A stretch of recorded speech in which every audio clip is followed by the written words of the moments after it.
إن الله وملائكته يصلون على النبي يا أيها الذين آمنوا صلوا عليه وسلموا تسليما.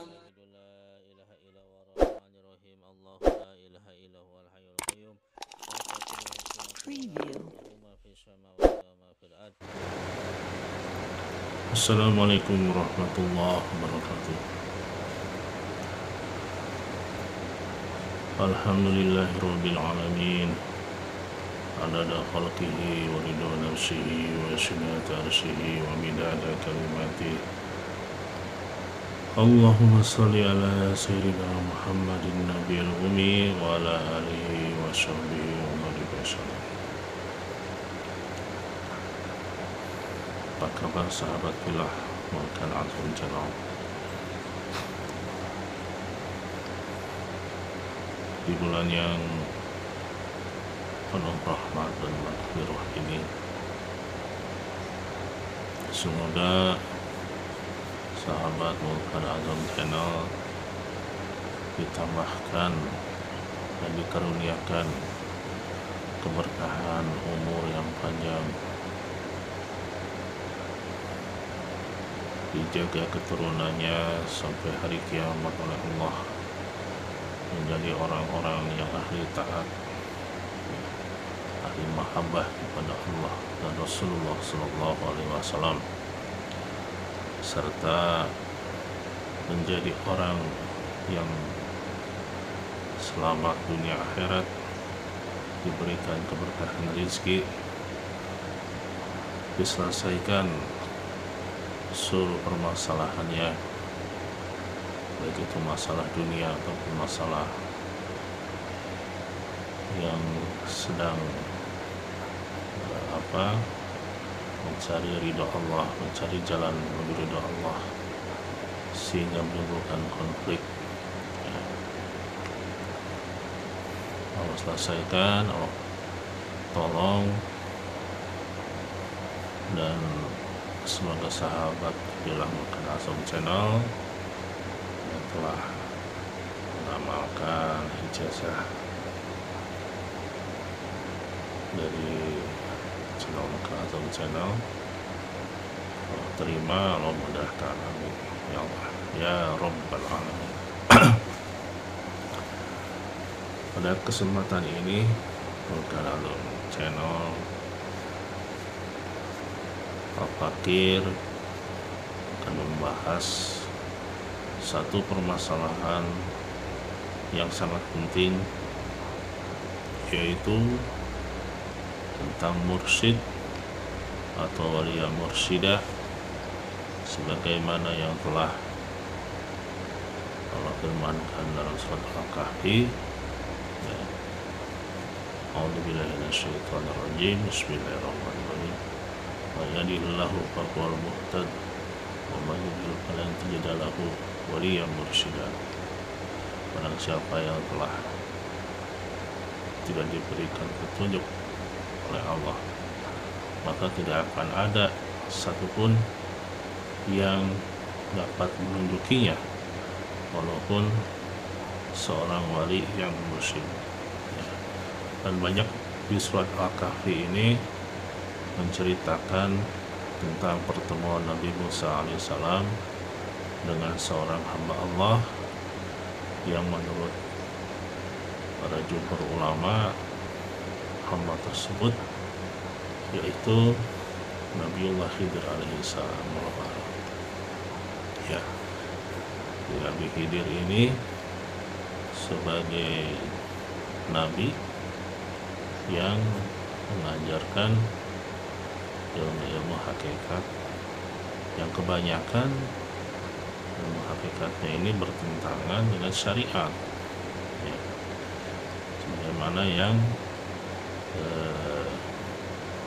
ditunjukkan syariat itu oleh Allah pada Nabi Musa alaihissalam saat itu. Jadi kurang lebihnya ketika Nabi Musa alaihissalam ini ditanya oleh kaumnya, adakah hamba Allah yang lebih alim daripada engkau wahai Musa. Maka Nabi Musa mengatakan kepada kaumnya, akulah yang lebih alim. Sedangkan Allah langsung menegurnya, memberikan ilham, sesungguhnya hambaku yang tinggal di antara dua lautan ini, dialah yang lebih alim darimu wahai Musa. Nah, yang ditegur ya. Namun bukan berarti ketika ditegur itu Nabi Musa tidak terima. Bahkan Nabi Musa itu, ya Allah, perkenankanlah aku untuk bertemu dengan hamba-Mu itu. Nah, syaratnya itu ketika bertemu dengan Nabi Musa itu, Nabi Musa diberikan syarat ya, yaitu membawa ikan yang sudah mati yang bertemu di antara pertemuan dua lautan itu, maka laut tersebut, ikan tersebut loncat ke laut ya, sehingga ikan itu kembali hidup dan berenang di lautan ya. Nah, di sini Nabi Musa itu bertemu dengan mursyidnya ya, guru spiritualnya yang mengajarkan ilmu-ilmu rohaniah. Mengapa Nabi Musa itu disuruh oleh Nabi Khidir itu untuk sabar ya, karena perilakunya itu dari Nabi Musa itu banyak yang mempertanyakan Nabi Khidir, mempertanyakan kebijakan dari mursyid, kenapa begitu, kenapa begini, padahal sudah diberitahu oleh Allah dia lebih alim. Nah, singkat cerita, hanya 3 peristiwa saja yang diikuti oleh Nabi Musa ketika berguru kepada Nabiullah Khidir ya. Yang pertama merusak perahu, yang kedua membunuh anak yang belum balik, yang keempat mendirikan bangunan di pasar. Nah, ini ada hikmah tersendiri, nanti mungkin insya Allah di episode selanjutnya. Nah, kita akan bahas ini tentang kemursidannya ya. Apa itu mursid? Mursid itu pemberi petunjuk ya. Pemberi petunjuk ya, yang sifatnya itu ilham langsung. Apakah ada ilham yang turun selain pada para nabi? Ada ya, banyak ilham yang turun kepada para nabi ya. Seperti misalkan Allah mengilhamkan kepada ibunda Nabi Musa untuk menghanyutkan Nabi Musa di laut. Allah mengilhamkan ya kepada Siti Maryam, ibunda Nabi Isa, untuk menggoyangkan kurma ya. Bahkan Siti Maryam itu melihat malaikat Jibril. Dan ayat lainnya ya, Allah ilhamkan juga kepada lebah untuk membuat sarang dan madu. Nanti saya akan sertakan ayat-ayatnya di deskripsi karena tidak terlalu panjang ya. Jadi mursyid itu yaitu mendapatkan ilham ya, mendapatkan ilham dari Allah ya. Tentu kualitas ilham tersebut kalau para nabi itu ya, para nabi, antara nabi dengan nabi lainnya pun ada yang ilhamnya berbeda perintahnya ya, apalagi ini yang hidup di zaman kita. Antara satu mursyid dengan mursyid lain pasti mendapatkan satu ilham, satu tugas yang berbeda dari Allah ya. Nah, kalau di zaman dulu ya, di zaman Imam Syafi'i, Imam Hanafi ya, kita lihat sejarahnya, mereka itu memiliki guru mursyid juga dari tasawuf, ya, di mana mereka itu lebih mensucikan hatinya, jadi bukan zahir saja tapi juga batin. Dan derajat keilmuannya lebih tinggi daripada keilmuan para imam mujtahid mutlak, ya, Syafi'i, Imam Hanafi, Imam Hambali, Imam Maliki radhiyallahu anhum. Tuh, jadi kalau di zaman para ahli ilmu itu, maka karakter mursyid itu selain diberikan ilham, keilmuan zahirnya pun lebih tinggi daripada imam-imam dahulu. Begitu terus sampai setiap zaman itu akan selalu ada, ya, hingga muncul nanti terakhir yaitu Imam Mahdi. Nah, di zaman sekarang siapa mursyid itu? Tentulah seorang mursyid ini tidak akan mengaku-ngaku dia itu sebagai mursyid yang ditunjuk oleh Allah, ya, tidak akan mengaku-ngaku. Bahkan ketika dia disuruh untuk mengaku sebagai mursyid pun dia tidak akan mengaku, ya. Berbeda dengan mursyid yang pangkatnya nabi atau rasul, ya, itu harus diikrarkan. Tapi kalau di zaman sekarang tidak akan ada yang mau mengikrarkan hal tersebut. Kalaupun ada, bisa dipastikan kemursyidanya itu masih tanda tanya besar, ya, harus diteliti lagi. Nah, gitu. Jadi kalau zaman dahulu itu keilmuannya sangat kuat, ya, zahir batin, ya, sangat menonjol, sangat tenar. Kalau yang sekarang ini sangat sulit untuk dicari, ya, sangat sulit untuk dicari. Jadi kalau Nabi Musa itu mencari mursyid dipertemukan, tapi tidak bisa menjadi murid.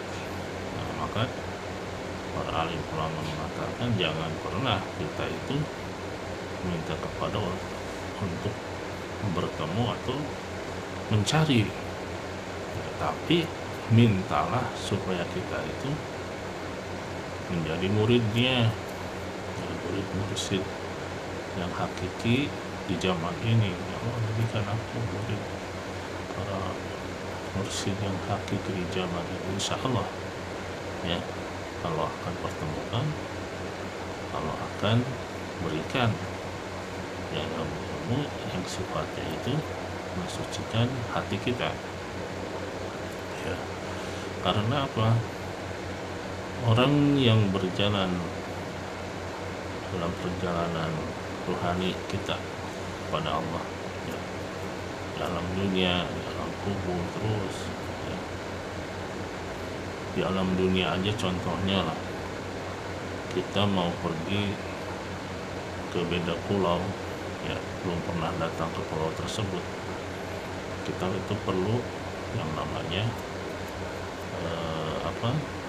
petunjuk dan arah, ya, supaya kita tidak tersesat. Terlebih lagi ketika kita itu masuk ke luar negeri, ya, sudah bahasanya beda, tulisannya beda, bahkan uang kita yang menurut kita berlaku di tempat kita di sana itu tidak berlaku, harus ditukarkan dengan uang yang berlaku di negara tersebut. Nah, begitupun kita, ya, dalam dunia, mau punya harta banyak, mau punya apa, ya, sifatnya materi, ketika masuk ke kubur itu semua tidak berlaku, ya. Yang berlaku itu apa? Iman amal soleh kita yang dilandasi dengan iman, Islam, dan ihsan, ya. Dan di sanalah perlunya seorang mursyid, ya. Sehingga ada orang yang sudah meninggal, wana absarna samina farjina nama ila mungkin, ya, sudah lihat, sudah tahu seperti apa ini alam kubur, akhirat, minta untuk dikembalikan ke dunia. Untuk apa? Dia untuk bersedekah. Kenapa bersedekah? Jadi kalau misalkan dia punya uang banyak, dia akan bersedekah. Jadi yang dimaksud bersedekah di sana itu, ya, dia itu mengkifaratkan dirinya dari api neraka Allah Subhanahu wa Ta'ala.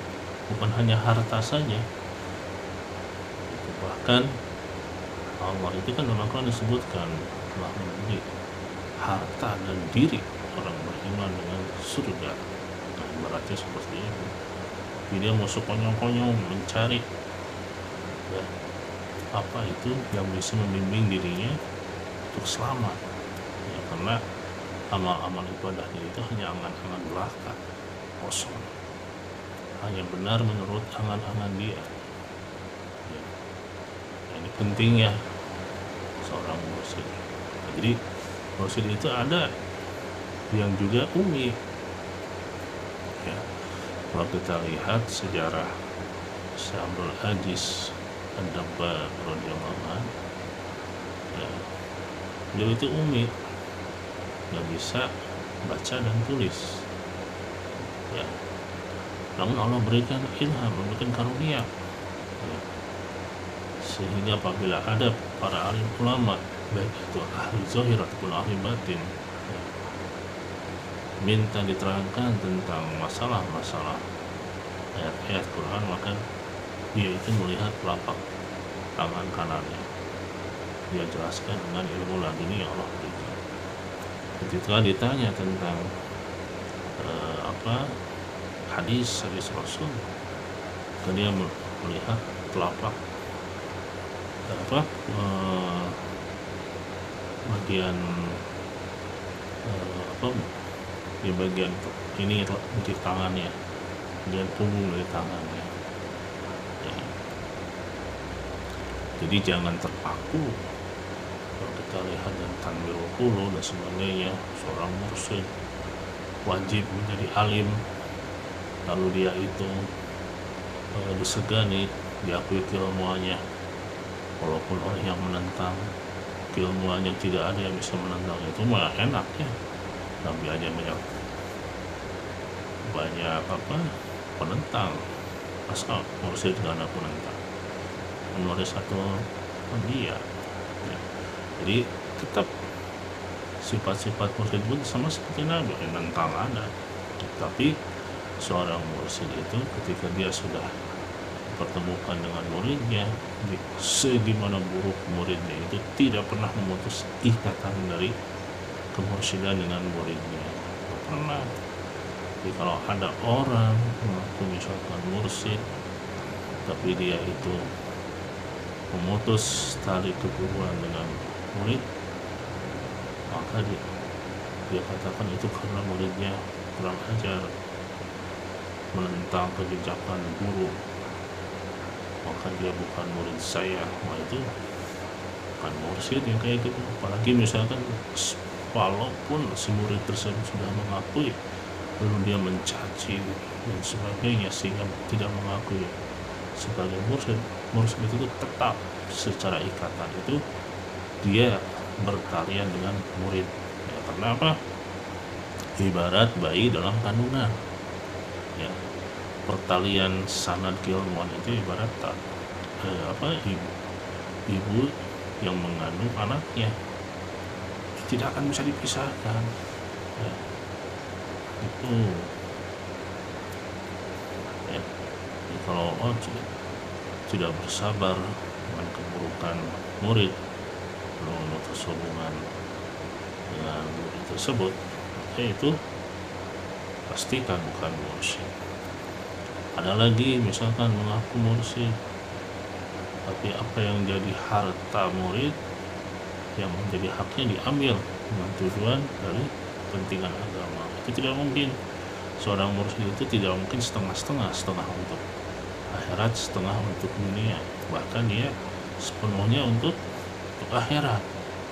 Gak ada dia pengen nyelamatin muridnya pakai tangan ngambil, ya, dengan fatwanya ini nggak boleh, bukan hak kamu karena ini. Wah, kan mursyid kan seperti itu, masih terus dunia, atau misalkan dia memperindah dunia, ya, membuat membangun ekonomi syariah, ya, padahal dia tahu murid-muridnya itu, ya, banyak yang menyelewengkan dari dana tersebut, bahkan dana tersebut bercampur dengan riba. Katanya nggak apa-apa, yang penting sudah di ACC oleh mursyid. Innalillahi. Orang lain aja yang paham secara syariah berusaha bebas dari riba, ini malah mau dengan riba. Nauzubillah. Ya. Itu contoh-contohnya, ya. Jadi seorang murid itu nggak mungkin memutuskan tali kemursyidanya dengan murid, terus sebaliknya. Ibaratnya apa? Ibaratnya Allah telah memberikan satu keistimewaan, satu kemuliaan kepada hambanya, ya. Maka mustahil Allah itu mengambil kembali apa yang telah Allah berikan. Itu tidak mungkin, ya. Sama seperti gini, kita udah ngasih ke orang, misalkan ngasih barang gitu kan, karena satu dan lain hal orang tersebut kurang ajar, kita mau mengambil apa yang sudah kita berikan, itu pun tidak patut. Secara akhlak, secara pergaulan nggak mungkin. Apalagi Allah, apalagi Rasul, apalagi mursyid, karena mereka semua berakhlak dengan akhlak Rasulullah dan akhlak Allah Subhanahu wa ta'ala. Kenapa? Walaupun dia sudah diberikan kemuliaan, satu waktu dia itu menyimpang, Allah akan tarik kembali, karena antara murid dan guru mursyid ini memiliki satu waktu, suatu masa di setiap hari itu yang membuat murid itu hatinya itu condong nantinya itu kepada ketaatan, yaitu kekuatan dari hati, ya. Jadi perlunya mursyid itu untuk apa? Untuk memperkuat ihsan kita. Apa itu ihsan? Beribadah seolah-olah melihat Allah, atau minimalnya beribadah merasa dilihat Allah aja itu udah sesuatu hal yang sangat jarang gitu, ya. Ada seorang mursyid punya muridnya banyak, ada yang 60 tahun, 50 tahun, setelah dia ada murid baru, sama mursyid ini udah tahu murid baru ini punya keistimewaan, gitu. Ya, yang lain muridnya itu aja, murid yang ini dikasih muridnya beda lagi, banyak yang beliau ijazah, sehingga murid yang senior itu tahu, ya, ada kelebihan orang tersebut, tapi belum tahu apa kelebihan. Nah, murid ini melihat hatinya, supaya murid yang senior itu nggak merusak hatinya, maka mursyid itu disuruh menyembelih seekor burung, ya. Di hari itu jangan ada yang lihat, tapi jangan ini, sok nanti kalau dia sembelih bawa ke sini. Maka semua murid-murid senior itu pergi menjauh dari si mursyid. Setelah beberapa jam kemudian datang si fulan yang senior nyembelih, si A, si B, si banyak disembelih semua burungnya untuk ini, untuk makan katanya. Pas si murid baru ini baru datang, dia nggak disembelih, burungnya masih ada. Ketika itu masih berkumpul. Kenapa? Ingin tahu apa kelebihan dari murid yang baru ini. Ketika datang tanya, apa sebabnya kau tidak menyembelih burung ini? Bukankah tidak ada yang melihat? Benar, wahai guru, tidak ada yang melihat, namun Allah Maha melihat. Nah, ini kelebihannya, gitu. Jadi itu adalah sanad ruhaniyah dari mursyid. Kalau yang lainnya disebutnya itu hanya sanad keilmuan. Nah, ini yang satu mah sudah mewarisi nur, ya, ruhaniyah dari mursyid sebelumnya sampai kepada Rasulullah, sudah mewaris, ya. Kalau yang satu lagi masih belum mewarisin, baru sanadnya sanad keilmuan. Ya, itu bedanya apa? Kalau sanad ruhani itu ya seperti itu, siapa yang mengajarkan dia sehingga merasa dekat oleh Allah? Ini kan Allah sendiri melalui isyarat kepada mursyid. Nah itu nggak akan bisa dipelajari pakai kitab-kitab merasa dilihat Allah, sulit. Paling juga ada orang itu beribadah ingin dilihat manusia dilihat manusia, kan ingin dilihat Allah, ingin dilihat manusia ya. Itu sanad ruhani seperti itu. Jadi bukan masalah seberapa banyak, seberapa lama dia meyakini gurunya, zikirnya, bukan. Ada nggak bab ihsannya dia nempel kepada mursyid, kepada murid tersebut? Kalau ada sifat itu, maka itu sudah mendapatkan sanad ruhani. Nah, kalau belum, mau berapa tahun ya, 20 tahun sampai mati, zikirnya gitu-gitu aja, ya cuma dapat hasanah, mendapat derajat gitu. Itu pentingnya mursyid. Makanya itu ketika ada seorang mursyid, jadi datangnya oleh mursyid yang lain. Jadi ada mursyid itu tingkat-tingkatan juga, ada mursyid kamil, ada mursyid kamil, mukamil, sudah sempurna. Kayak Imam Syafi'i itu mursyid yang sudah sempurna ya. Imam Mujtahid mutlak itu makom kualianya awatanul ardi, setiap zaman ada 4 di zaman tersebut: Imam Maliki, Imam Hanafi, Imam Syafi'i, Imam Hambali. Itu ketika ada seorang mursyid yang sudah kamil, dia ingin mukamil, ingin menyempurnakan murid-murid yang lain ya, secara ihsan. Rukun agama itu iman, Islam, dan ihsan ya. Dia sudah mendapatkan ijazah zikir dari para mursyid yang kamil mukamil, zikirnya ada yang 1000, yang 20, macam-macam. Dia minta petunjuk kepada mursyid yang kamil mukamil ya. Maka kata mursyid kamil mukamil itu, hati ibarat sumur ya. Hati itu ibarat sumur, sedangkan untuk membersihkan hati itu ya adalah lisan. Paling pokok itu lisan ya. Seandainya ya, ada satu bangkai ayam yang masuk ke dalam sumur, lalu kamu keluarkan ribuan air dari sumur tersebut ya, keluarkan ribuan, bahkan ditambahkan lagi sampai puluhan ribu, apakah air yang kau timba itu akan hilang bau bangkainya ya? Maka mursyid yang kamil ini mengatakan, benar saya senang, aku itu memastikan bahwa air yang ditimba itu pasti akan bau, tetap akan bau bangkai. Karenanya kamu harus masuk dulu ke sumur, ambil bangkainya, baru kau keluarkan, kau timba air tersebut. Insya Allah nggak akan sampai 1000 timbaan ya, 15 timbaan juga udah bersih.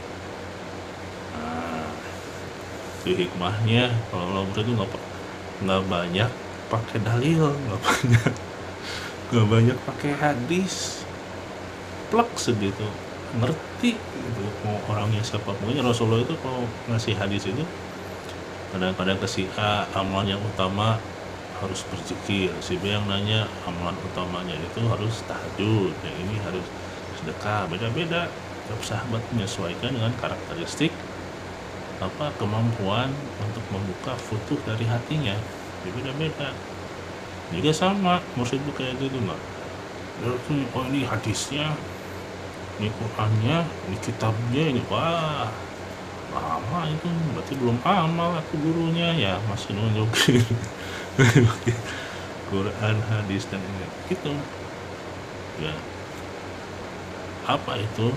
Jika itu ibarat mengeluarkan kotoran hati, membersihkan, dikeluarkan kotoran, tapi bangkai dunianya masih ada, tetap zikirnya itu bakal nyala ngidur dan eling karena Allah.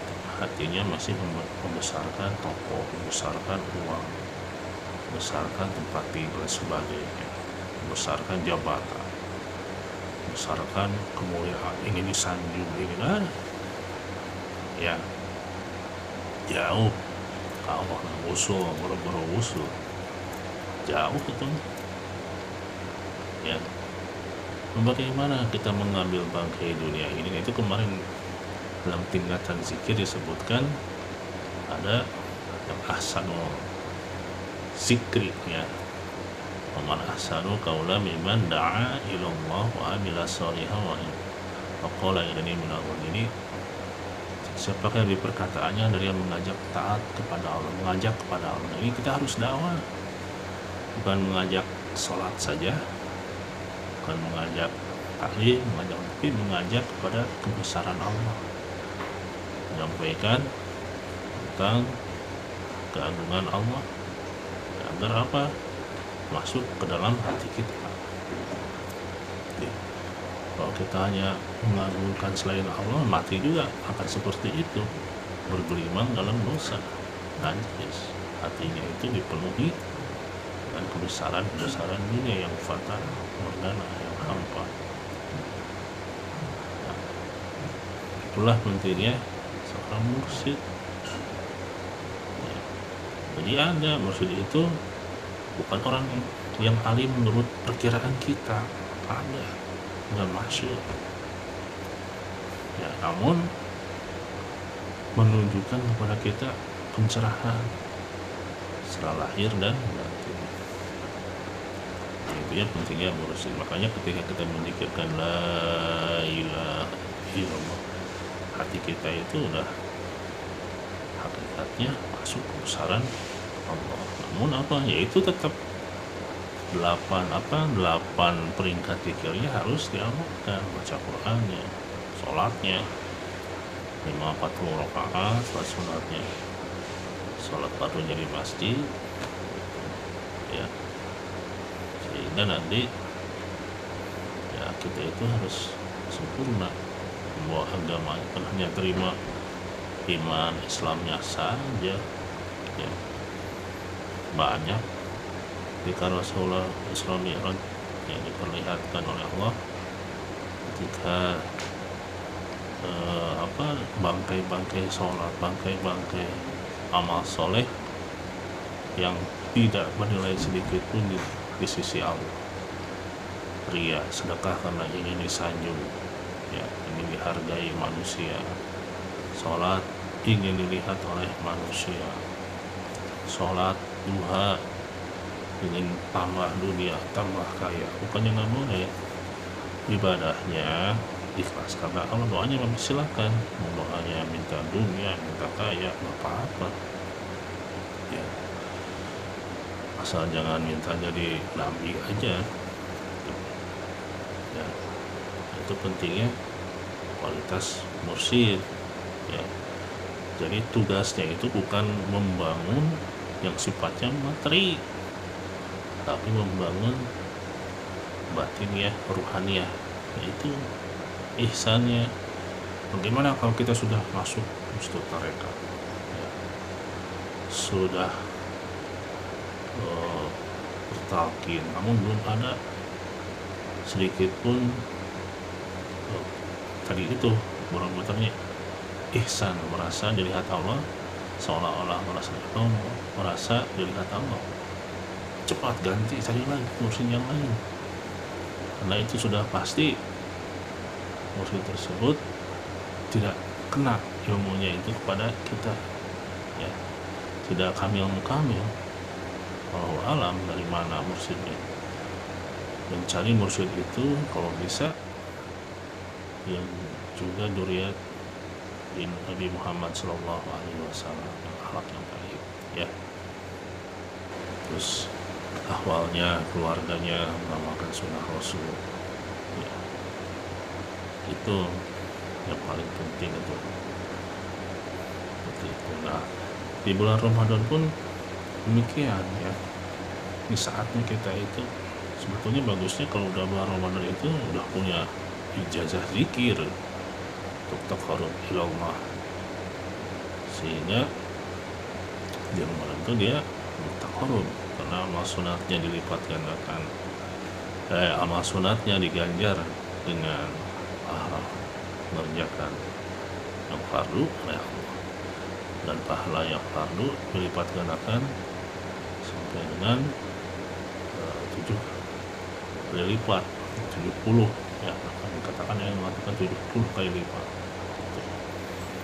Nah, sehingga dengan baru lisan dari lidah aja gitu kan, menggunakan itu di kajian Ramadan, maka rasakan mahabbah, rindu kepada Allah Subhanahu wa ta'ala, mahabbah, rindu kepada Rasulullah Sallallahu Alaihi Wasallam.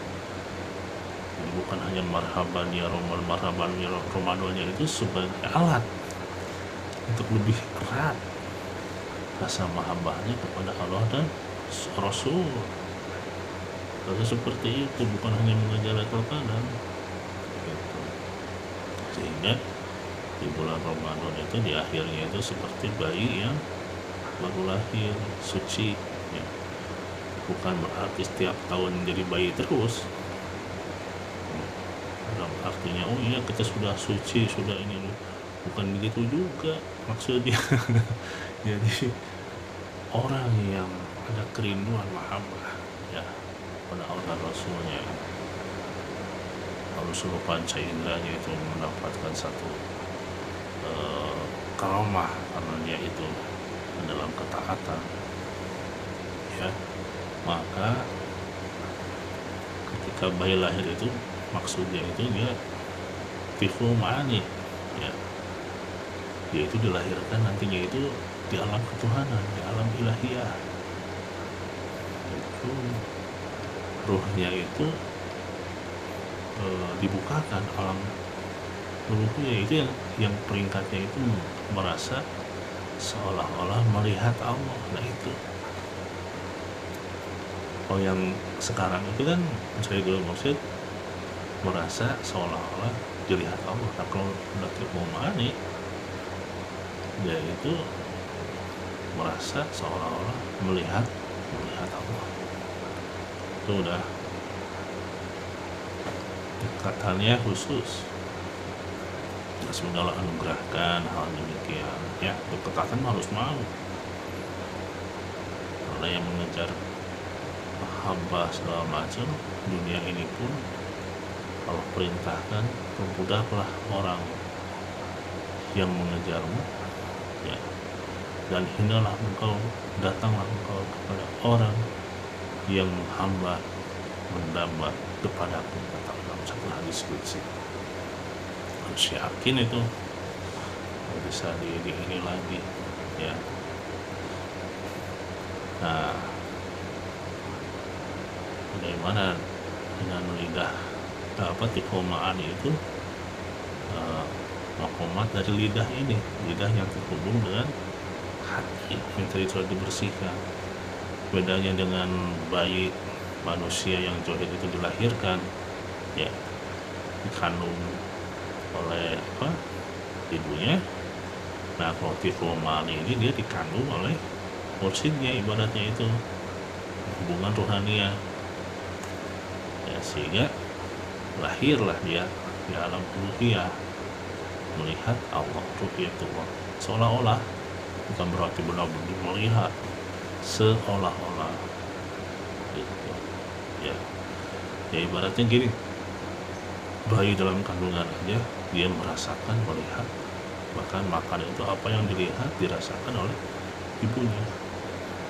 Demikian dahsyat, ya.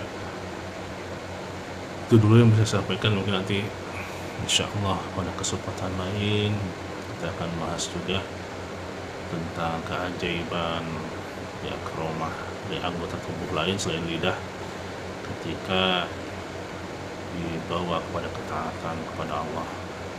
Ya, jadi nanti akan dibahas lagi tentang bila mengizinkan Allah, insyaallah tentang tiful ma'ani.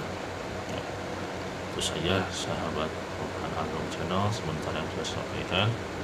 Semoga rahmat maghfirah Allah turunkan bercurah-curah derajat kepada kita di bulan suci Ramadan ini, sehingga kita mendapatkan apa yang seharusnya kita dapatkan dengan ikhtiar kita ya, dan qadar Allah ini yang telah ditetapkan kepada kita ya. Subhanallah bihamdihi subhanallah wa astagfirullah wa atubu ilaih. Assalamualaikum warahmatullahi